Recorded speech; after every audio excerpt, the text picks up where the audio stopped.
So you're in for a treat today because we're starting early and there's a decent chance we did early too. I am Sam Vanderbilt from St. Lawrence University, and this is a tiny detail of the Mandelbrot set that I stumbled across last summer, and it doesn't have a whole lot of bearing on my talk today, but I figured it'd make a great backdrop until we get to a few more of the slides. So, I wonder if you have ever looked at the title of a talk you were to give, a talk whose title you had submitted several months earlier, and wondered what on earth it was you were planning to say. I suppose that's the risk that we run when we choose cute but relatively uninformative titles for our talks. And it's also why we save our abstracts, which is how I came to rediscover what I wanted to share with you this afternoon. And that is that the aspects of teaching that lead to having such a rich and rewarding experience are quite often the opposite of what we might have expected going in. So let me give you an illustration. Consider the process of perfecting a course. Right, so in this scenario, an instructor teaches the same course for 3 or 4 consecutive semesters, and eventually it reaches a state of perfection, meaning that the handouts are all in place, and the assignments, problems are set in stone, and the class activities are all arranged, and all materials are in envelopes ready to pull out on day 17, and so forth. Now, you have to admit that this concept has a certain appeal, right? You have a class in your repertoire that's ready to pull off the shelf and teach at a moment's notice. Now, you may object that in reality, no course can ever reach this sort of state of finalization because a student background might vary, or the semester schedule might change, or any number of factors like this. But actually, my point is that there's a more subtle pedagogical fallacy at work. And the fallacy is that there's some sort of nirvana of mathematical education to be attained, some sort of state of perfection that involves maximizing efficiency and minimizing effort. But in fact, I think that the real reward comes in the striving for educational excellence. And I would propose that it's in the process of striving that we achieve the reward, and it's not in somehow arriving at a state of perfecting a course. In fact, I suspect that if we're honest with ourselves, that we would point to the second or third semester iteration of teaching a course as the one that was the most fulfilling for both ourselves and our students. And I think in some sort of a mysterious way that the release of relational energy that takes place in the process of trying to make some approach work with a particular set of students in a particular course, that really yields that sort of rewarding experience, and those become the semesters that we remember more than any other. Fortunately, therefore, I encourage us all to continually seek to implement new and promising instructional techniques in our courses, even the courses that we've perfected, even if it takes some effort, because I claim it's worth that effort. And fortunately, there are enough of these promising instructional techniques floating around to last all of us an entire career. We've actually heard several of them just now, and I would add to that all sorts of things that I've tried out in the past 4 years, setting up a homework wiki, or having a number theory class, produce an issue, a self-refereed issue of a journal, or perhaps asking students to write practice multiple choice questions for use in a review class game. I'm planning to implement clickers in my fall Calc 2 course and looking for ways to incorporate those effectively with renewed resolve. I imagine that I'm only scratching the surface, actually, with this list. I wish I could flesh out all the pros and cons of some of these ideas. Well, not really. But let me share just one of them with you in a little more detail, something that I stumbled upon during my first year of teaching at St. Lawrence University. It's called immediate feedback assessment technique, with the acronym IFAT, which has obvious problems, so we put a hyphen in the middle of it and call it an IFAT. An IFAT combines the thrill of the scratch and win aspect of a lottery ticket with a multiple choice math quiz. And if this seems like a strange marriage, let me explain briefly how it works. The idea is to pass out a set of questions, perhaps 5 multiple choice questions based on material you've covered recently or that they read for. And the questions should be designed to provoke discussion or some thought. Finding good questions is an important part of making this work.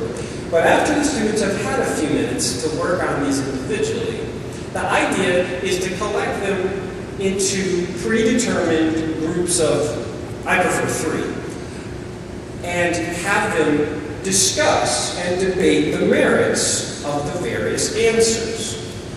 Now, so they're taking a quiz as a group, and they receive a score as a group, and so there's this sort of mutual interest in finding the right answer, and there's a lot of back and forth, as you'll see, regarding which option you choose. Once they've settled on a particular answer, the idea is that you scratch off that particular oval on your answer sheet, and you immediately discover if you're right or wrong, because when you're right, there's a star, and we quickly learn to love the stars.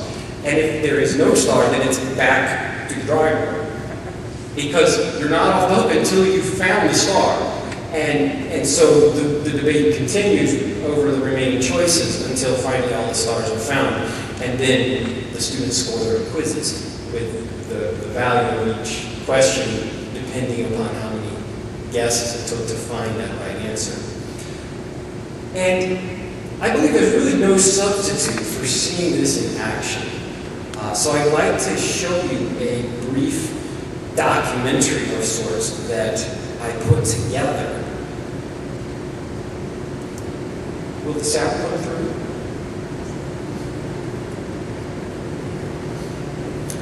It's worth hearing, so let's pause for just a second to make sure that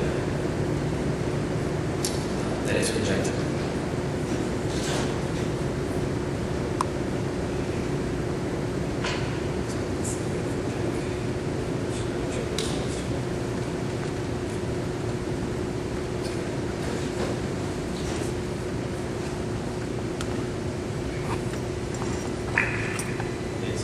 Okay, here we go.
There's our star. Nice job. See that? And you look at this like Star?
The part I like best about that clip is all the chatter in the room.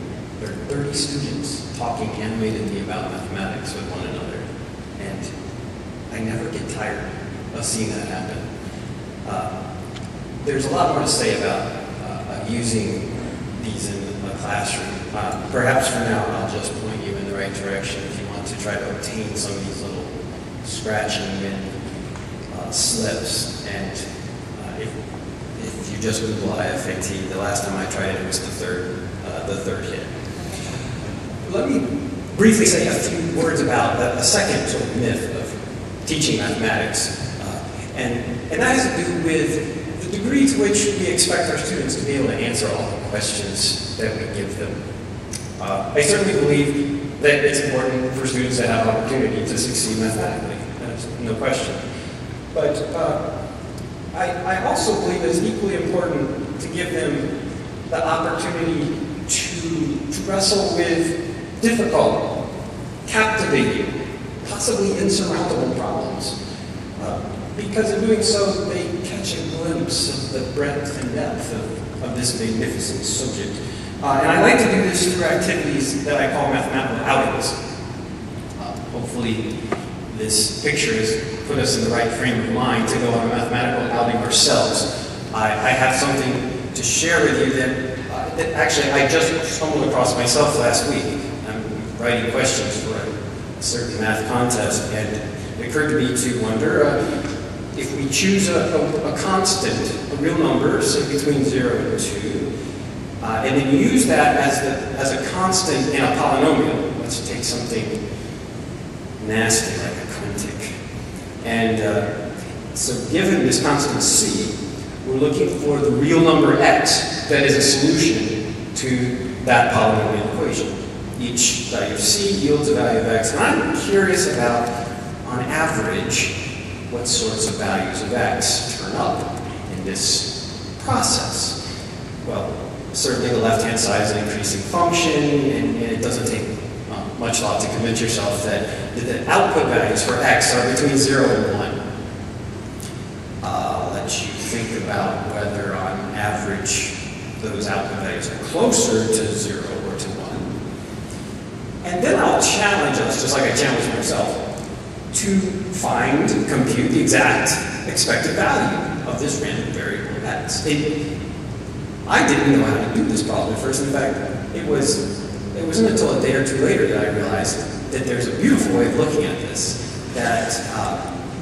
that permits a nice, clean, quick solution. You'll know if you found the right answer, because actually in this case it turns out to be a remarkably simple number.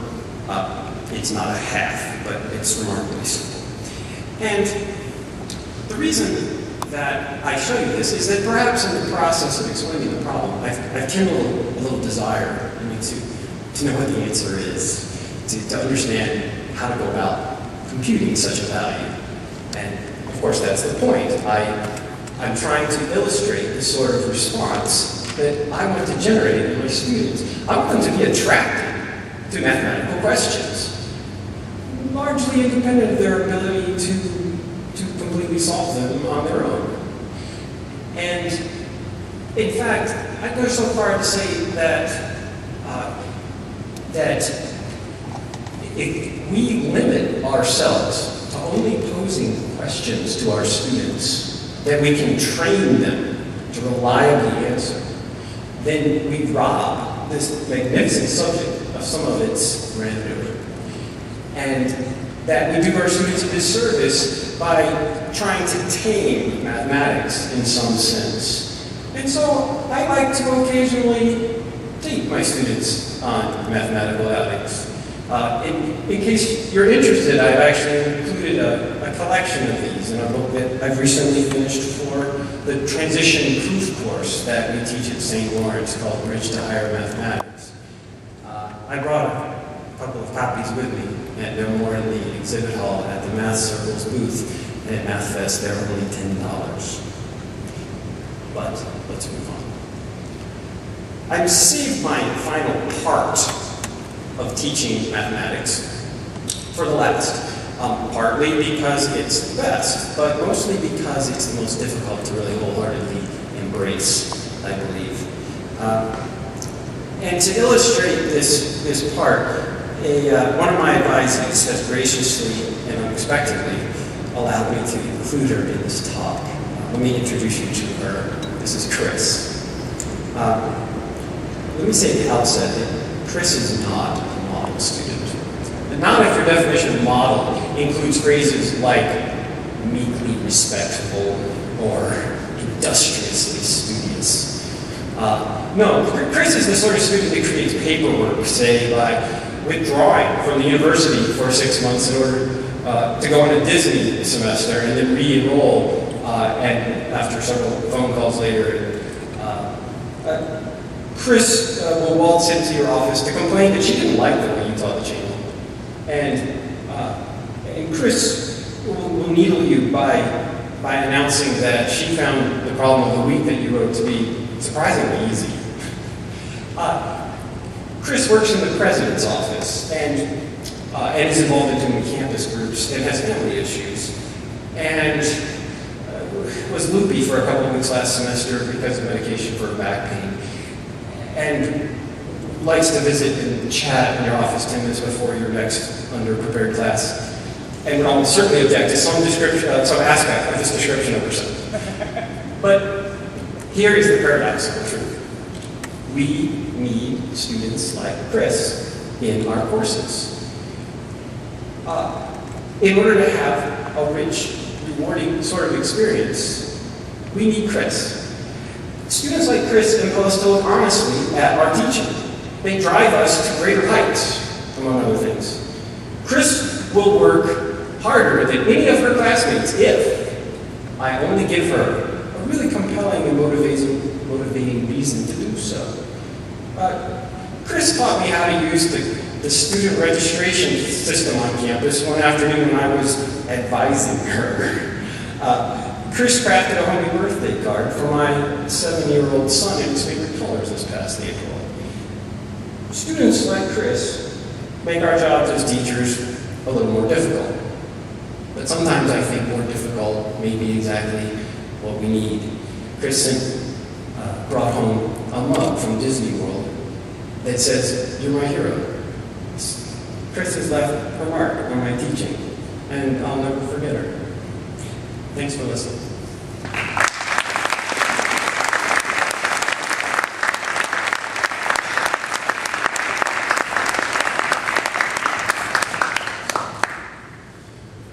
Thanks very much, Sam. We have around 10 minutes in this session, and I notice that there's actually nothing following here, though, of course, you may have other places to go. In any event, feel free to ask questions of Chris. Or Chris. Right. He'll be channeling Chris. Actually, it's probably safer not to ask Chris.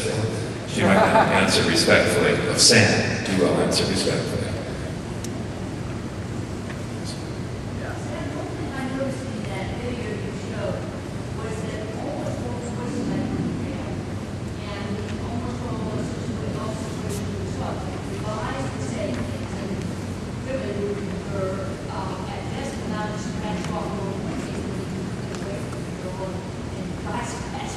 This is a very good observation, and actually I'd like to address that. One of the things that develops over the course of a couple of weeks, because the students stay in the same groups from week to week when they take these quizzes, and what you're observing tends to happen in the first iteration. This was early in the semester that I took this video. But the problem for the guys who like to assert themselves is that they are immediately shown to be wrong when, in fact, they're incorrect. And I've seen this in action. They learn to back off a little bit and be a little bit more thoughtful about how certain they are of their answer. Because what happens is then, when they're wrong, the sort of shy or soft-spoken girl who had the right answer all along is shown to be immediately correct. And then she learns to speak up, because it's her grade on the line too. It's a group score. And he learns to pause and listen. And I think this is one of the strengths of this little... It's either a gimmick or a pedagogical tool. We have to decide which. But yes, that's a very good observation.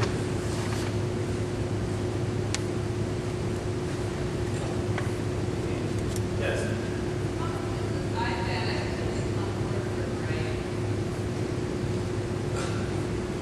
A modest amount, kind of on par with homework. So it's kind of in a 7-8% range. It's enough to be significant, but not anywhere on the same level as some of their individual work.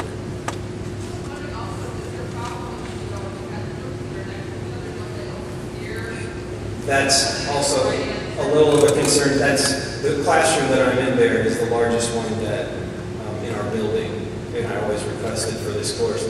Even so, I often have to manually spread the groups out. I walk around, I worry about that, and I've decided that it's actually not an issue. Students wind up being fairly engrossed in their own conversations, and I have not ever seen an instance of someone clearly trying to eavesdrop. So it's a concern, but in my experience, it hasn't been a very significant issue.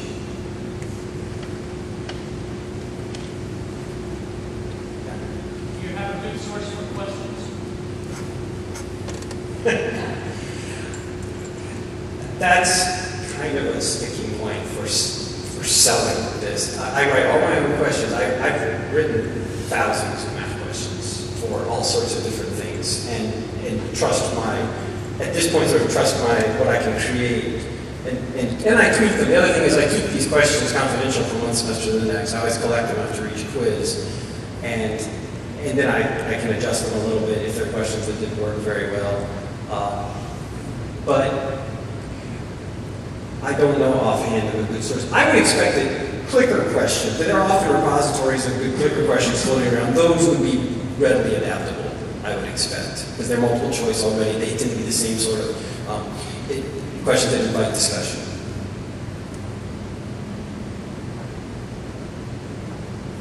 Well, thank you very much.